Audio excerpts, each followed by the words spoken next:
الحمد لله والصلاة والسلام على رسول الله اما بعد. تماشاگران گرامی، برای ما بعضی سوال‌های روان کردن در مورد عمره و در این نوار برای شما ما همین سوال‌ها را می‌خوانیم و به آنها جواب می‌گوییم. اولین سوال این بود که زنها چگونه عمره می‌کنند؟ عمره زنها با مانند عمره مردها می باشد، مگر در بعضی چیزها فرقیت دارد که اولا آنها احرام نمی پوشند.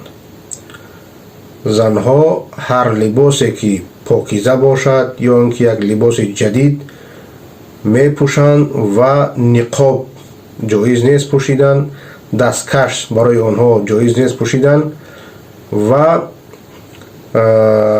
دیوم فرقیتی آنها این است که تلبیه را با آواز پست میگویند. مردها با آواز بلند میگویند، زنها با آواز پست. و سومین فرقیتی عمره زنان در این است که آنها هنگام سعی بین صفا و مروه نمیدوند. مردها میدوند و زنها نمیدوند. و چهارم فرقیت در این است که هنگامی که مردها سر خود را می تراشند یا که از همه سر خود می گیرند، زنها به اندازه یک پیوند انگشت به همین اندازه کوتاه می کنند از موی خود. همین قدر فرقیت دارد و تمام. و سوال دوم این بود که بعد از احرام بستن چی چیزها بر عمره کننده حرام می گردد؟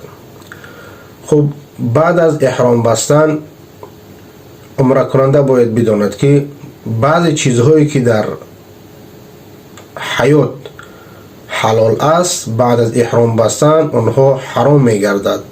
با مانند گرفتن موی بدن، ناخنها را گرفتن، برای زنها نقاب پوشیدن یا که دستکش پوشیدن، اینها جایز نیستند.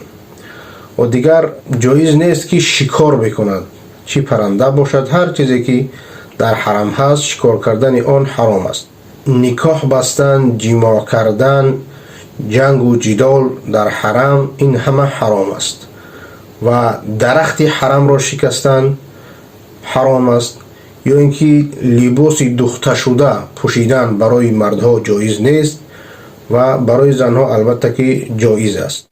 سوال سومین همین است که نوشتن تراشیدن سر بهتر است یا اینکه کم کردن آن؟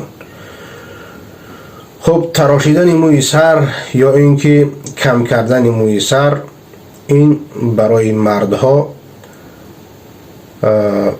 تراشیدن بهتر است، چون که پیغمبر صلی الله علیه و سلم برای کسانی که در عمره و حج موی سر خود را می تراشند برای اینها 3 بار استغفار طلب کرده است. و در دیگر روایت رحمت الله متعال را برای آنها طلب کرده است. بعد از 3 بار استغفار طلب کردن، اصحاب کرام گفتند که ای رسول الله، و کسانی که موی خود را کم کرده اند، بعد از آن رسول اکرم صلی الله علیه و سلم برای کسانی که موی خود را کم کرده اند باز برای آنها هم 1 بار استغفار طلب کرده است. یعنی که تراشیدن موی سر هنگام عمره بهتر و خوبتر است و رسول اکرم صلی الله علیه و سلم 3 بار برای آنها استغفار طلب کرده است، یا اینکه رحمت الله متعال را برای آنها طلب کرده است. در دیگر روایت کسی نوشته بود برای کسانی که عمره می روند و خود را نمایش می دهند، پخش های مستقیم می کنند و به مردم نشان می دهند، چی گفتنی دارید؟ خب من برای آنها گفتنی هستم که عمره هم یک عبادت است. عمره کردن بدون اخلاص قابل قبول نیست. هر عملی که در آن اخلاص وجود نداشته باشد اون قبول نیست در نزد پروردگار. از این لحاظ هنگامی که ما به عمره می رویم و با تلفن نوار می گیریم پخش مستقیم و برای مردم نشان می دهیم، در این کجای این اخلاص دارد.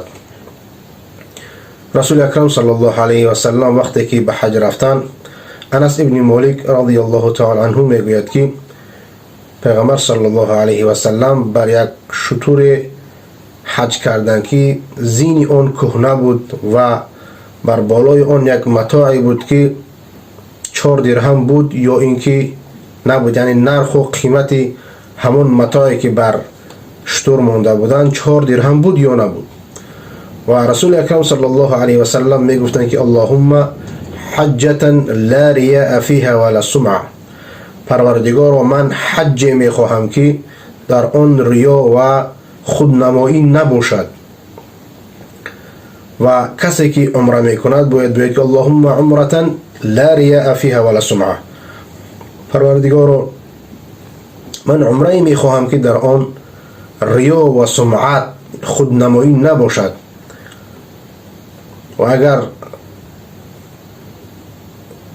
عمره کنندگانی حاضره را که میبینید رفته در آنجا پخش مستقیم میکنند و یک کسی دستان خود را برداشته به سوی کعبه یک صورت خودنمایی میگیرد و دیگر پخش مستقیم کرده در آن میگوید که پروردگار هر کسی که برای ما لایک میماند آنها را ببخش.